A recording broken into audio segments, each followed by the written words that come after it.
Oh, hello there. Okay, welcome aboard. I have no idea. I am just hoping that we have achieved the magic of sound, and if we do, please let me know. Good morning to you all. Let's see if this works. Does this work? Does this work? Let's see. There you go. Bingo. There we go. Just testing it out. Making sure that we have everything ready. Anybody hear that gunshot? Did anybody just duck? All right. Anybody just get a little, anybody duck? I don't know. Sound is excellent. Thank you, Malpal. Thank you. Welcome aboard, everybody. For those of you listening on Spreaker, we enter the chat room a few minutes early every morning so that we can make sure that the sound is good. Make sure that everybody is in their seats, in the right seats. Let everybody get situated. Start the peanuts, the popcorn, the Cracker Jacks, the whole thing. And they're off. And on the first, how about that Kentucky Derby this weekend? Now, I did pick the winner, maximum, whatever it was, security. And I was on Sirius XM on Saturday morning with Justin Fensterman, hoping he would ask me. I mean, usually on Saturday morning they ask you who the who you like in the Derby and all that shtick. He never asked me, and I had the winner, and I was going to tell him maximum security. I didn't know any. I don't know any of the horses. I just picked out a name that had some meaning, and I was so when maximum security is winning, I'm going, oh my god, a little disappointed that I didn't get the winner out there on the air. And then when he got scratched, the interview between the lady on the horse holding the microphone up in the jockey's face, he was such a soft-spoken, well-mannered guy. You know, you loved it for him, and then he gets disqualified. So is the whole deal, and that's the way you go. And congratulations to Cha Cha, who back in 1959, all right, on December 30th, started his career in Fantasy Island. All right, welcome aboard, everybody. Welcome aboard. And just as I say welcome aboard, I hear footsteps and the doors slamming, and here she comes down the aisle to start the podcast off in full battle array with a mouthful of, what do you got in your mouth? M&Ms, yodels, noodles, what do you got? She's ready to go, and I'll tell you something, and I'm going to tell Andrea this right now. Yesterday, we had one of the greatest moments of my life. That's right. We had a great moment, okay? And she doesn't even know what it was. All right? Did you feel of any, I'm going to let you behind the scenes. Andrea, did you feel there was anything that happened yesterday that was something that you'll never forget?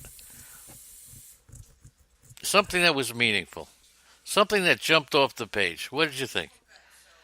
She just woke up. All right, we'll hold that off until later, okay? What is it? We're sitting we're sitting down. All right, she's got her head on my shoulder, and we're listening to our radio show, and she is just giggling, all right, with her head buried in my shoulder. She's just laughing, and how great could it be? Two people sitting on the couch, arm in arm, listening to themselves on national radio and just giggling. Right? Think about it. I'll share that with the listening audience. Anyway, we're playing dead. Good morning, everybody. Myrtle Beach is here, and away we go. Good morning to Adam from Rochester and Beach Bum and Greg and Cam and Cha-Cha, the Amazings, DK Lush, the Douglas Boyle is here. Easy Kill, Keith Robinson from the great state of Cleveland. We had a Cleveland beat writer on Sunday, Bud Shaw. Leonard Donaldson, school is out. The great Lou Landers, Mal Pal Meckert, Unholy Toledo, and a cast of thousands. And away we go. All right, so here we go. Starting right off now with Major League Baseball, and can't believe it. All right, Arizona, you got to be impressed with Arizona. The Diamondbacks, who are always, they always seem to be competitive.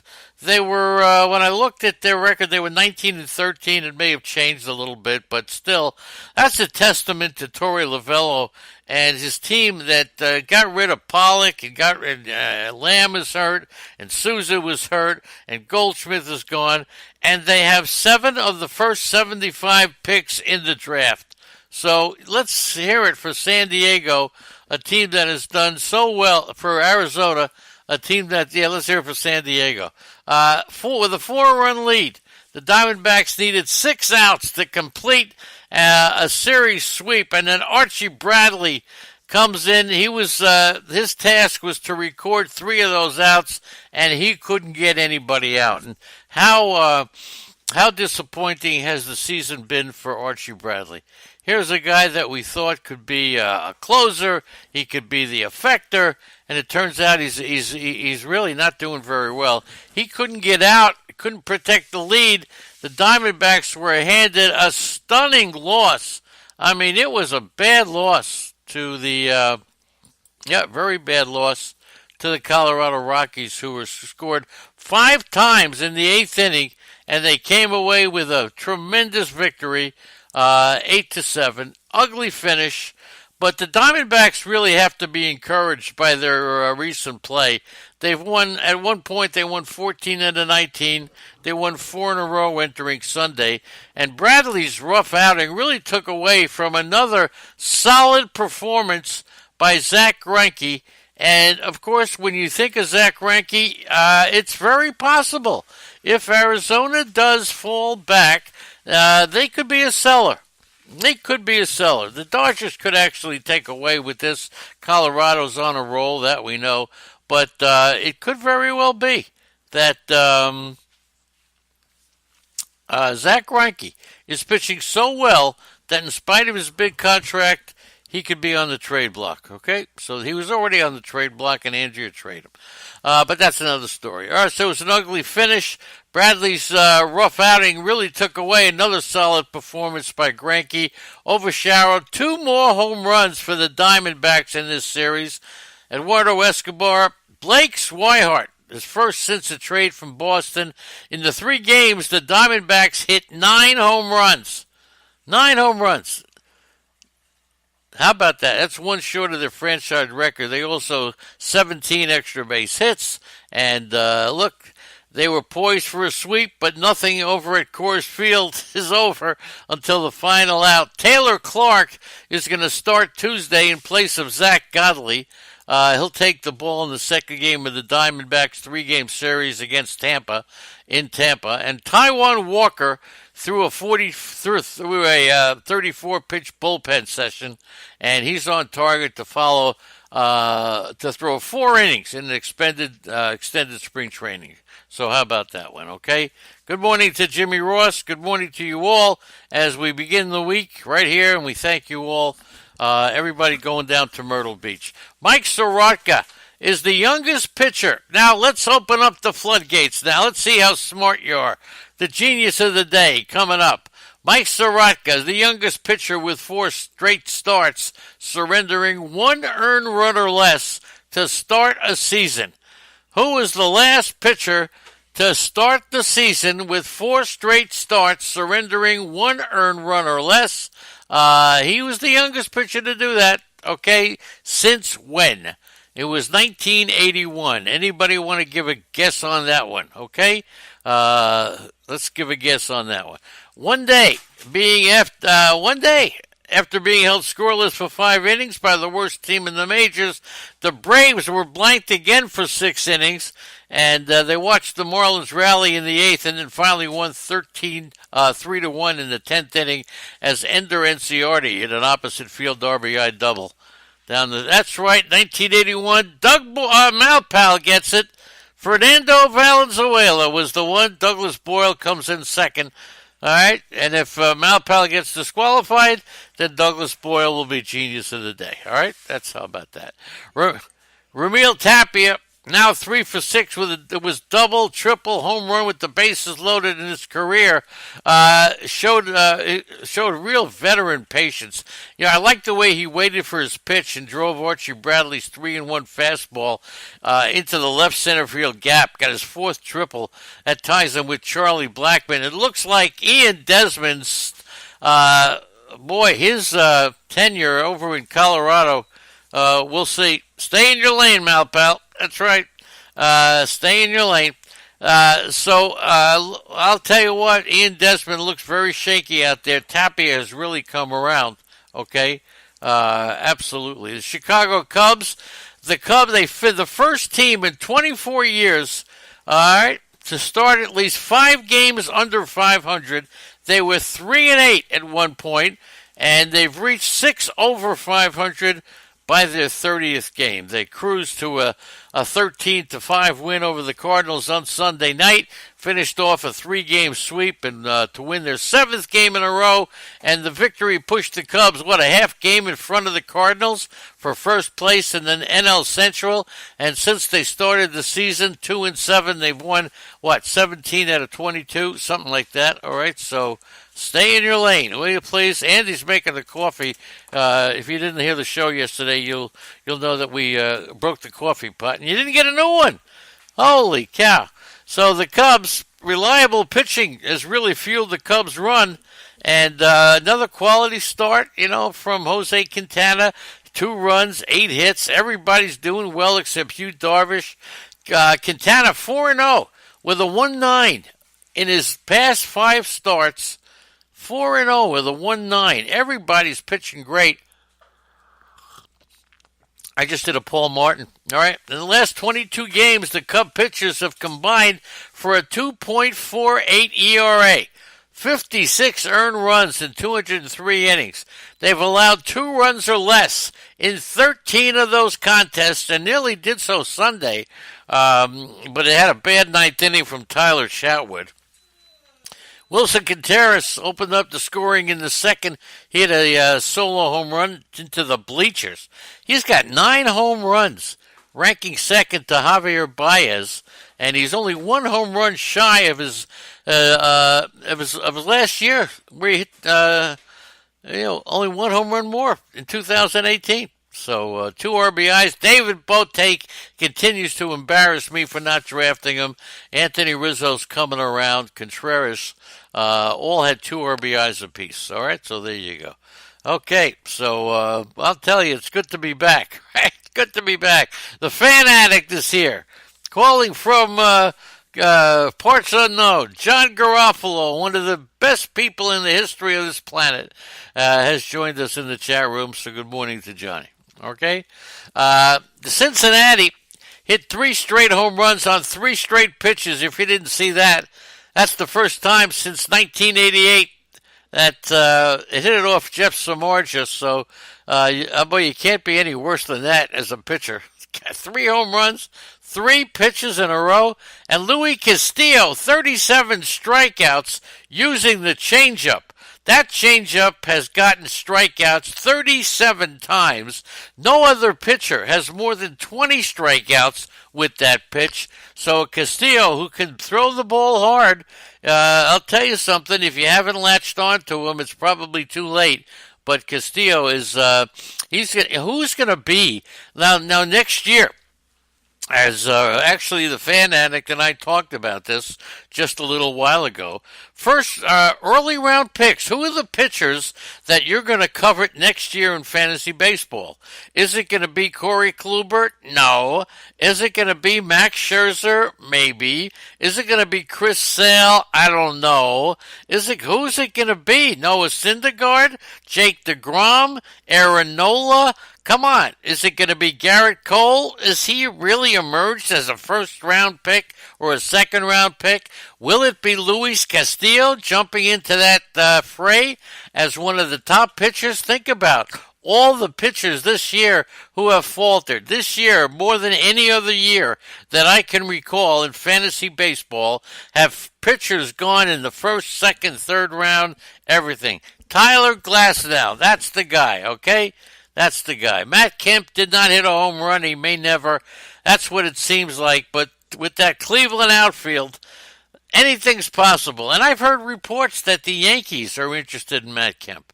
That makes a little sense, right? A little sense, depending upon what they expect with Aaron Judge. Will he come back? So we'll see about that. And it was the second time this weekend that Cincinnati couldn't hold up a 4-run lead against the lowly San Francisco Giants. In the top of the ninth on Sunday, Giants pinch hitter Brandon Crawford hit a 2-run homer against Raisel Iglesias.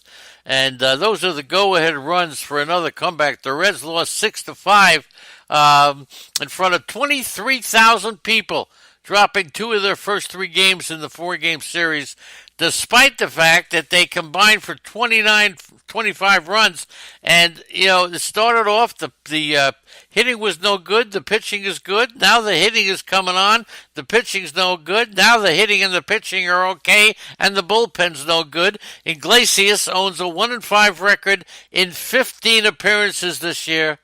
So he wanted, Dave Bell wanted Iglesias in the middle of the order, and it's exactly what he did.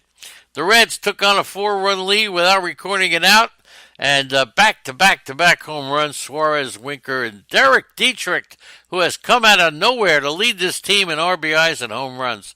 Derek Dietrich, what gotta be, who's the biggest surprise in fantasy baseball this year? The biggest surprise. Come on, who's the biggest surprise? Is Derek Dietrich the biggest surprise, or is there somebody else who the chat room thinks is a bigger surprise than Derek Dietrich? I mean, let's just put it in. I know Derek Dietrich is probably in your league, in fantasy baseball, in the chat room, in your league. Is Derek Dietrich owned?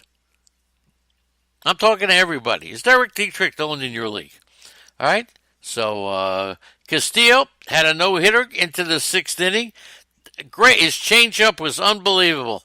And he didn't realize it was a no-hitter until Steven Duggar hit a ground ball single up the middle. There was 1 out in the 6th.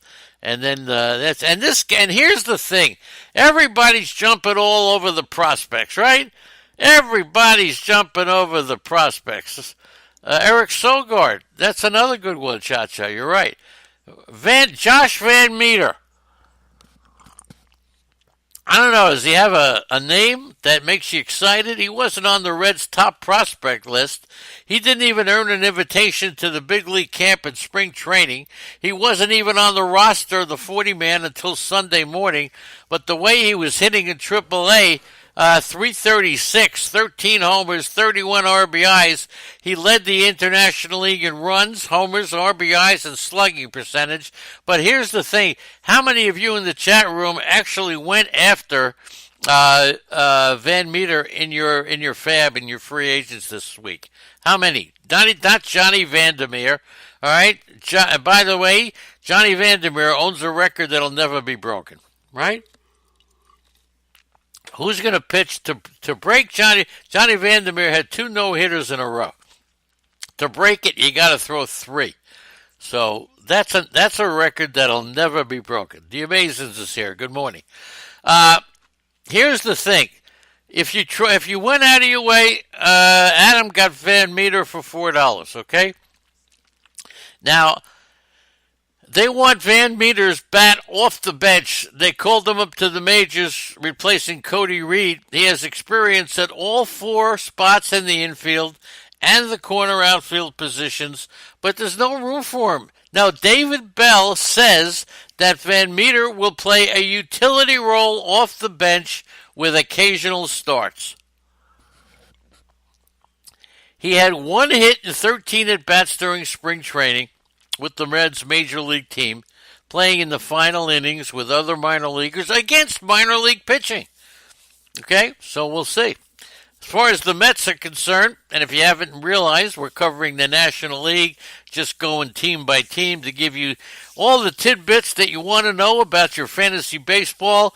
Unlike other podcasts who tell you exactly what to do, we don't tell you what to do.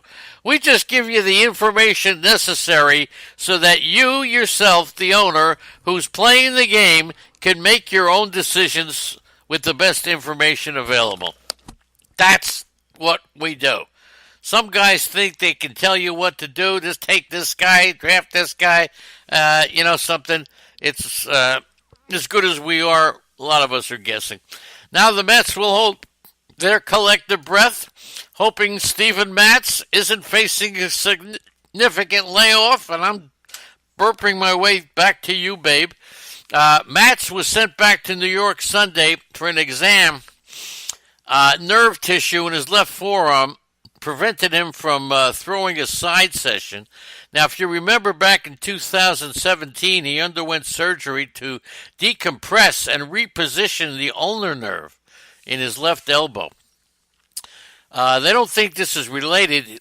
He pitched last Friday when he allowed 3 runs over 5 1/3 against the Brewers, but he's dealt with this. He had an irritation for quite a while. So he's been battling it for a couple of weeks, and the Mets they are reeling, absolutely reeling over this thing. With 2 days off next week, the Mets would have the luxury of skipping Jason Vargas in the rotation until May 18th, but more immediate concern is finding a potential replacement for Matz. He's scheduled to pitch Wednesday in San Diego, so that could be a big problem. The Mets, 16-18. Have now scored 7 runs over their last 5 games, and they still will not commit to making Jeff McNeil their everyday third baseman. I mean, come on, will you please? Lagares hit a solo home run in the 7th. McNeil, Cano, Conforto, Wilson Ramos were not in the lineup. You're 16-18. And you're sitting McNeil, Cano, Conforto. You're giving away a game. How could any team sit 4 of their best players when your record is 16-18? What are you just saying? Forget about it?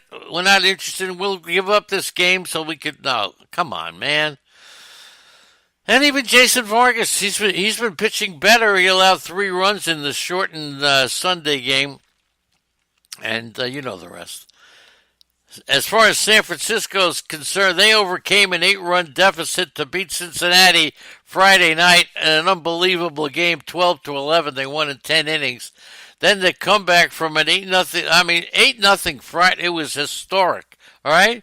It was historic. And then Brandon Crawford, as I told you, delivered the tie-breaking pinch hit home run in the 9th to help erase a 4-run first inning by Cincinnati on Sunday. Jeff Samardzija had allowed 3 home runs in 32 innings this season before he gave up back-to-back-to-back home runs in the first inning on 3 straight pitches. The last time a team homered on 3 consecutive pitches was back in 2017. The Dodgers did it against the Mets. And speaking of the Dodgers, Kenley Jansen, he went down the tubes in the 9th inning in the 8-5 loss on Sunday against San Diego at Petco. Hunter Renfroe hit a pinch hit, walk-off, grand salami, and it began in an ordinary fashion with a leadoff single to Eric Hosmer, and then forget about it. Everything happened. Muncy hit a home run off of, what's his name? The hardest name to pronounce, Margavicius, 88-mile-an-hour fastball. Muncy homered it for his second 3-run homer off a left-hander in less than 24 hours. So Muncy, who's gotten off to a slow start, looks like he may be coming on right now. So now's the time to grab Muncy. Timothy, my hooker, is here on Holy Toledo and Zelmo, and a good morning to you all. Once again, if you're listening on Spreaker, head on over to the wonderful chat room, the greatest chat room ever made for fantasy sports. I got to tell you, these people in here in the chat room, they're baseball fans. They're baseball fans. They're pure-blooded baseball fans. They come in, they talk to each other. They even talk to themselves. Okay, and we have a great time. So come on over and join the fun in the chat room. 9 a.m. on every morning, and then we got shows throughout the day. When you come into the chat page, you will also get a chance to see the schedule, so please take advantage of it. And Arnie is here. Good morning to Cousin Arnie, who has joined us. And Jeannie from the great state of Arizona has entered the picture. Cha-cha, make sure Jeannie gets sound, okay? Go upstairs and hit the button. Hunter Renfroe's pinch hit walk-off grand slam with 2 outs in the ninth. Of course, that gave the Padres the win, and the Padres ended up dropping 1 game in the standings over the course of this series. They stay in 3rd place in the National League. They trail the Dodgers by 2.5 games.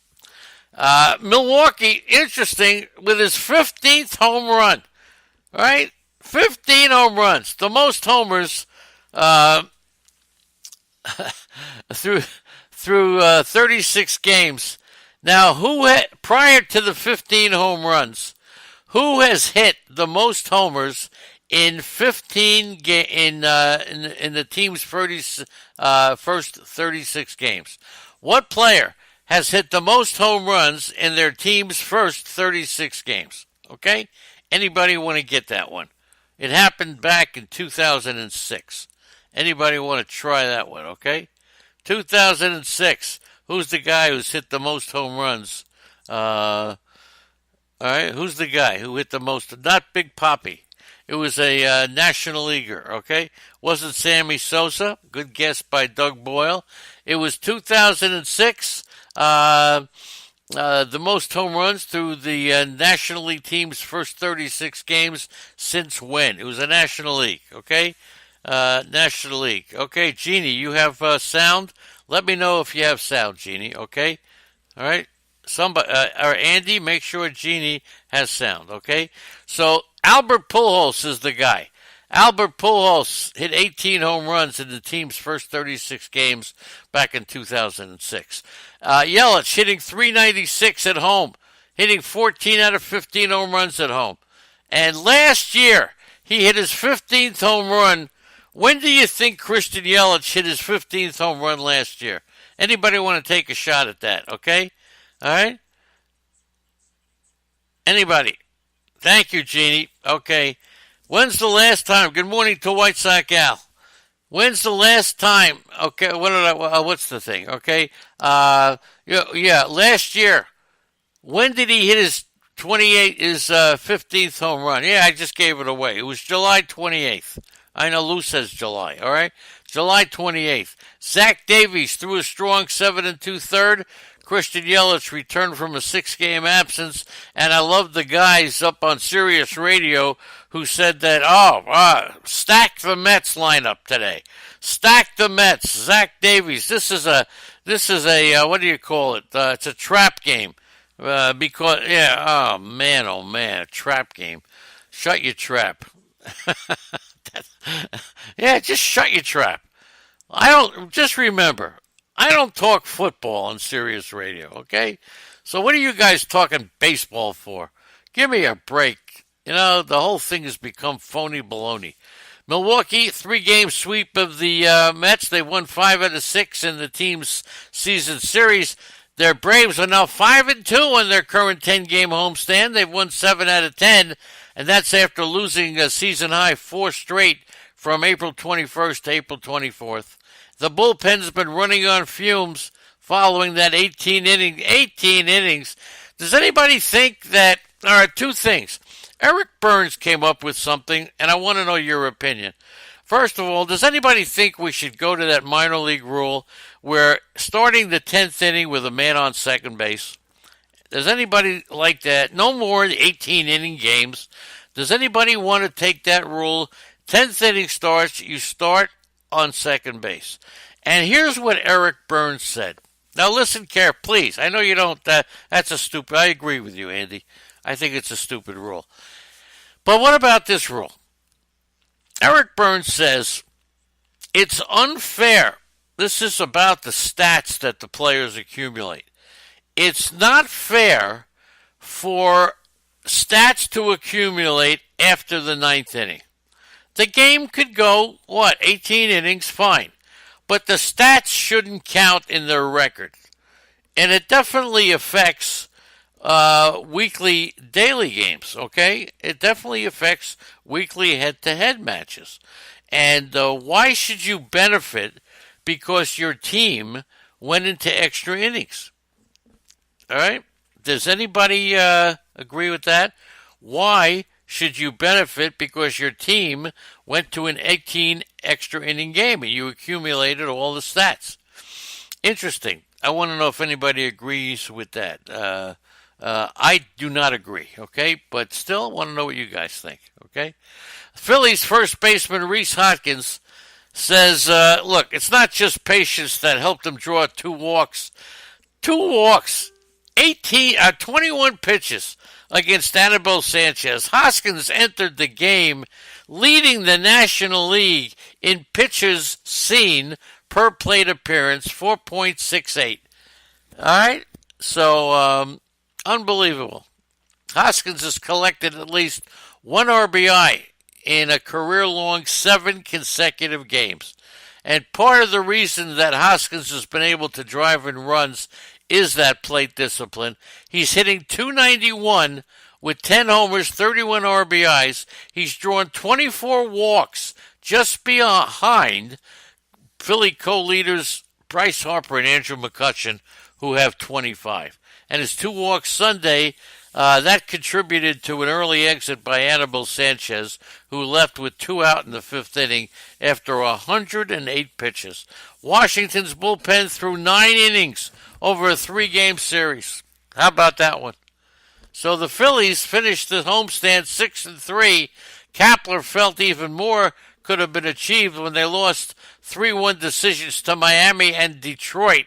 Holy mackerel. Forget about it. They lost to Miami.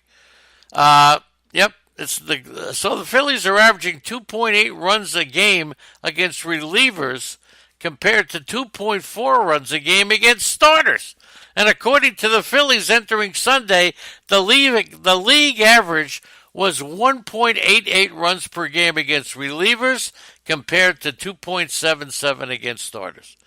Pittsburgh has the best record in interleague play since the start of 2018, and that was supposed to be a trivia question, but I screwed it up, all right? So there you go. Screwed up the trivia questions. How about that? That's the name of the game. But anyway, Pittsburgh leads interleague play. That's amazing, isn't it? Pittsburgh leads interleague play since the start of 2018. Starling Marte, 3-run homer to defeat Oakland 5-3. The Pirates came back from a 3-1 deficit in the bottom of the 13th. It only was his 4th home run of the year, but his 5th walk-off home run of his career. And more than half of the Pirate games, this is crazy, more than half of the Pirate games this year have been decided by 1 or 2 runs. 8 have gone into extra innings. They're 12-9 and 6-2 in those situations. Lyles is pitched well, unbelievable. Okay, unbelievable. And I got to tell you, the attendance in Pittsburgh now is going down to the quality of their play. For the 4-game series with the Diamondbacks last week, the official numbers averaged about 9,000, never reached 10,000. There were times that they didn't have more than 2,000 people in the ballpark. Yeah, the weather's been bad, but it's unbelievable. In a great ballpark like PNC, only 9,000 tickets were sold for a weeknight game in April. That tells you even if the Pirates had started the season playing .700 ball, the crowd still would have been bad. Okay? 16,000 tickets sold for Friday night in May. This is bad. This is very bad going on with baseball. Okay? Okay. But the Pirates, the Baltimore Orioles are worse. They've averaged 44,000 fans per game from 1992 to 2000. The Orioles drew 6,000 for a game last week. They finished 26 in attendance last week. The Pirates finished 27th, and they have a decent chance of passing them. It's time. You know what? Attendance doesn't matter in Major League Baseball. Where do they get their money from? The TV contracts. The TV. I don't think teams care if the ballpark sells out. As long as you go home and watch it on TV, if the TV ratings are up, they get more money. Something is going crazy. The Cardinals' outfield is going crazy. Think about it. In the last 2 seasons, their rankings in average, they averaged 11th in batting average last year. They're first now. They averaged 20th in slugging percentage last year. They're 5th now. They averaged 19th in OPS last year, and they're 4th now. So there you go, this Cardinal thing. And Andy, Jose Martinez, the reports now are that he's got so much confidence that he's not even considered, I'll put the word that in. He's not considered that bad of a defensive outfielder anymore. How about that? And he's batting .364. .364 as of Saturday. Okay? So, significant improvement in his glove. And that's helped keep him in the lineup. How about that one? Big time. Yeah, TV, sponsorships, you're right. There you go. Carlos Martinez needed 6 pitches to get 3 ground outs. He had 1 perfect inning. He pitched in Low A Peoria on Sunday as he began his rehab assignment.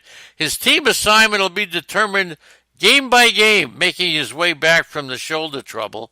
But the Cardinals plan to use him in relief. He won't start games, that's for sure. And he'll be more of an effector type than he will be of a closer. The Cardinals, if you haven't noticed, they've stolen 4 bases and 4 different players on Saturday at Wrigley.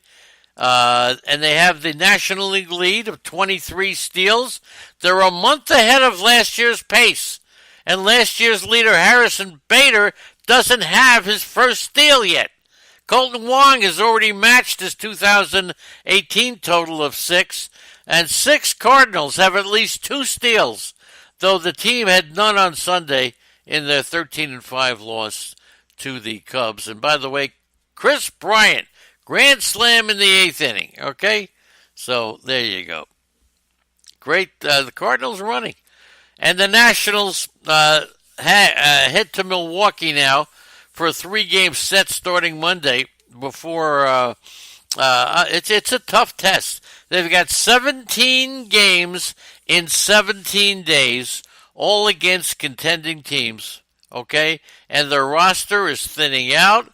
Carter Kieboom, the 21-year-old prospect, bobbled a routine grounder in the 3rd for his 3rd error in 9 games at shortstop. He can't stay there, okay? So Michael Taylor's hurt, Matt Adams is hurt, and you know all the rest.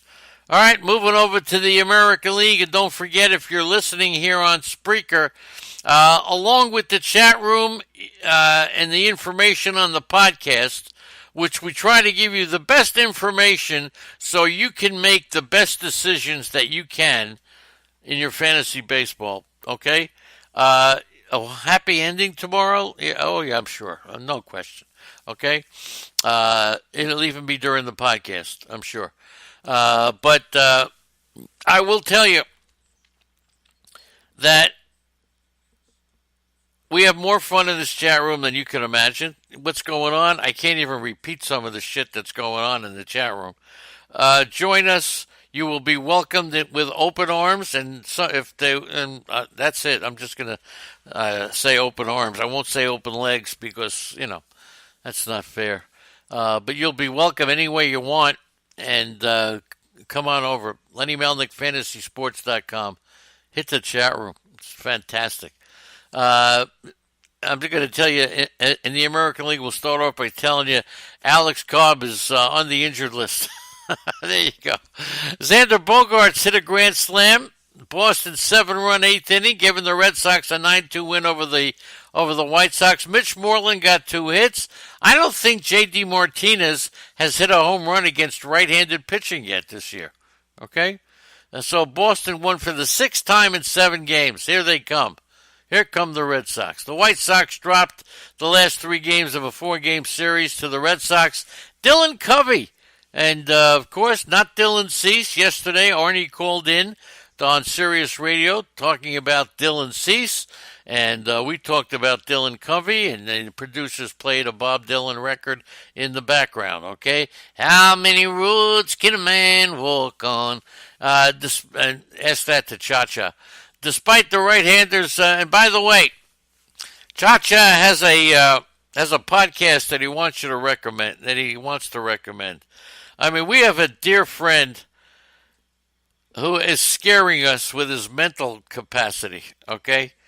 And it's very sad. So if you want to know, speak to Cha-Cha. He'll tell you all about it, okay? Despite it, Dylan, solid start, 2 runs. Solid start by Dylan Covey. Jose Abreu, big time on the trade market. He's one of the hottest hitters in baseball. He hit his 154th career home run, and that who did he tie? Okay, Anoli Toledo and White Sox Gal. Bill Melton hit his 150th. What the hell did I just say? I gave you the answer. Jose Abreu's 154th career tied home run tied Bill Melton. It's Monday. I need a little room to to air it out here. Who got the only 2 hits in the game for Cleveland yesterday?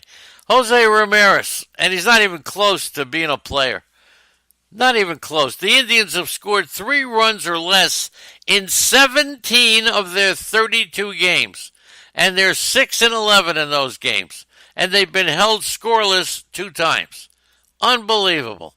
Eric Swanson took a no-hitter. Unbelievable. Eric Swanson. Keith Robinson's back as we talk about Cleveland. Keith comes back. Thank you, Keith. I love you, Keith. Keith Robinson, you have no idea. You guys see Keith Robinson here from time to time, but him and Beach Bum probably go back with me the longest, I would think. Way back. 15 years maybe. Okay, it's crazy. Swanson had a no-hitter into the 6th inning. Ramirez ruined it with a 2-out double, but Swanson won his first big league game. He looked good. Is he a pickup on Seattle? It's iffy. It's iffy. I would say yes, based on the way he looked. Seattle hit 3 homers on Sunday. Jay Bruce, first inning, hit a grand slam. They banged out 12 hits. The 7th time this year the Mariners have scored double-digit runs, and the first time they have had more than scored than 5 runs since they beat Texas back in the end of April. Turnbull for Detroit looked kind of like a middle-of-the-rotation pitcher, someone to compliment Matt Boyd. He was in line to win his 3rd consecutive start, but Joe Jimenez allowed a tying home run in the 8th. And Shane Green just keeps rolling. Jimenez keeps screwing up. Turnbull entered the game ranked 7th in the American League with a 2.53 ERA. Lowered it to 2.31. And he threw 102 pitches, 68 for strikes. Turnbull could be useful. So don't shy away from picking up Turnbull because you don't know who the hell he is. Not a bad pitcher for fantasy baseball. Could be a complimentary pitcher, okay? Adam, you got that? Thank you. The Astros 3-2. They trailed 3-2 in the top of the 5th. Then they loaded the bases. Springer singled. Altuve walked. The Angels took out Matt Harvey, put in Cambridge Rosian, and what happened? There's a drive to deep center field. Bregman has hit it a mile. Gone. Bregman, who homered twice in their 14-2 win on Saturday night, hits another one. Carlos Correa started the Astros scoring. He extended his hitting streak to 15 games. Michael Brantley hit a 2-run homer, and away we go. So we'll see. And this kid Yonder Alvarez, he could be called up pretty soon as a DH. And the Angels, Matt Harvey was not sharp. He retired the side order in the 1st inning, and then forget it. He escaped without giving up more runs. He was no good. No good. Kansas City hung around. They scratched. They clawed against Detroit. Brandon Dixon, who had entered the game as a substitution, hit a walk-off home run. right? Against the pitcher who had been the Royals' most reliable reliever, and it's been Ian Kennedy. So there you go. Dixon hit the home run. The Royals' bullpen was okay. And once again, Spencer Turnbull, okay? Look, the Royals' offense was hot. They scored 15 runs on Saturday. So Turnbull came in, did a nice job. Andy's been touting in 5 innings. Michael Pineda gave up 4 runs, 3 of them earned on 6 hits and 3 walks. 3 strikeouts in the first inning. This game was shortened by rain. He entered the game with a 9.6 ERA in his previous 3 starts, so this is a very important outing. He struck out 8 of the 23. He got 18 swings and misses. Pick up Michael Pineda. This Minnesota team is a juggernaut. I'm telling you. Pick up Michael Pineda. He's going to be well worth it. And after bashing 9 homers in a 12-game span, this kid Rosario has been sitting on 11 homers since April 26th. And we'll see what happens. So the Twins headed to Toronto, where Rosario is batting .226, and he hasn't homered in 13 games at Rogers Center. By the way, Miguel Sano on rehab assignment in Double-A, 1 for 4 with a 3-run homer. He helped the Blue Wahoos beat Biloxi. How about that? And if you're following this kid, Alex Kirilloff, he started to play some first base in Double-A. And with Rosario, Buxton, and Kepler in the outfield, first base might be Kirilloff's best chance to break into the lineup next year, okay? He was a 2016 first-round draft pick. He's 21. He's playing in Double-A. 9-game road trip for the Athletics ended with a thud. 2 of them, 3-run homer by Starlin Marte. Pittsburgh beats the A's. So, look, and Chris Davis crashed into the left field fence, left the game with a left hip contusion.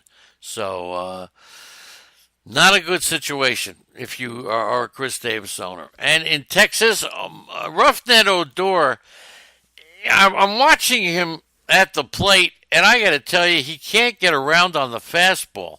And he was 0 for 21, but then he hit a 2-run homer in the second inning and a run-scoring opposite field single later on in the game. I'll tell you something, swing timing was a problem, and according to some of the scouts, he couldn't catch up to the fastball, and he's never had that before. So it's had to be something with his swing. So if he has problems with his fastball and still can show patience by staying back and handling the off-speed pitch, he may not be far away. Trying to get Roughneck Odor, very streaky player. I think he's ending his cold streak. Get him while the owner of Roughneck Odor is not happy. He looks like he could be locked in pretty soon. So take advantage of it, okay? Take advantage of Roughneck, okay?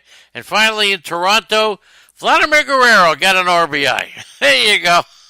RBI, 2 for 17, and that's Vladimir Guerrero. And that's it for today. Hey, thank you, everybody. Welcome aboard. That's right. Lou says Boone's a terrible manager. Andrea has now fallen in love with John Gant. So there you go. Adam, I love you, man. Arnie, terrific job, as always. Arnie's a star on this station. You got to hear Arnie. The Great Beach Bum, we're going to visit you. Greg, I love you too, man. Always he opens the doors. He's got the key. Don't forget to hear Cam every day at 12:30 and every day at 5:30 as well. Well, not every day at 12:30. I'll tell you today, coming up next, you got the DFS Hangover at 11. Then you got Pitches and Stitches with Joel. You got Dirty Eck coming up at 3. Roto Imbeciles coming up at 7. You got Money Won Twice. That's at 5:30, by the way. Andy and That Guy tonight at 8, and then Ron and Lou at 9 o'clock. It's the Sports Buffet. Thank you to Cam. Love you, Cha-Cha. Got to call you right after this. The Amazins, thank you so much. DK Lush from Buffalo. Doug Boyle, he made the meeting yesterday. Good boy, Dougie. Way to go. The Great Easy Kill, who'll be interviewing a professional football player tomorrow night. That's it. Round table's out. We got the pros coming in. So don't forget, Easy Kill tomorrow night with what looks like to be a fantastic interview. You got the fan addict who came. We all saw pictures of Laura in her bikini sitting. Are you kidding me? Come on, fan addict. I know you can pick players, but obviously you could also pick women, man, because that was a good photo. That was great. I love that one. Jeannie from the great state of Arizona. That's it. Cha-Cha's going to be visiting Jeannie pretty soon. You got Jimmy Ross. You got the great Keith Robinson. Leonard Donaldson, glad school is out. Glad to have you here. Lou Landers, of course, the glue that keeps me and Andrea together. Mal Pal from San Diego. Got to visit the Mal Pal. Timothy's my hooker. You got the White Sox gal. You got the Zelmo, the guys that I just love and cherish. And my brother from Toledo. And you're not unholy to me. You are the holiest person that I know. Thank you, Unholy Toledo. And thank you, everybody. Thank you, everybody. Now I got to figure out how to sign off. And I think I'm going to do it. Okay, so thanks, everybody. We'll see you again tomorrow. Stay tuned. Coming up at 11. And Cha-Cha could be on soon. We'll see. Thank you, everybody.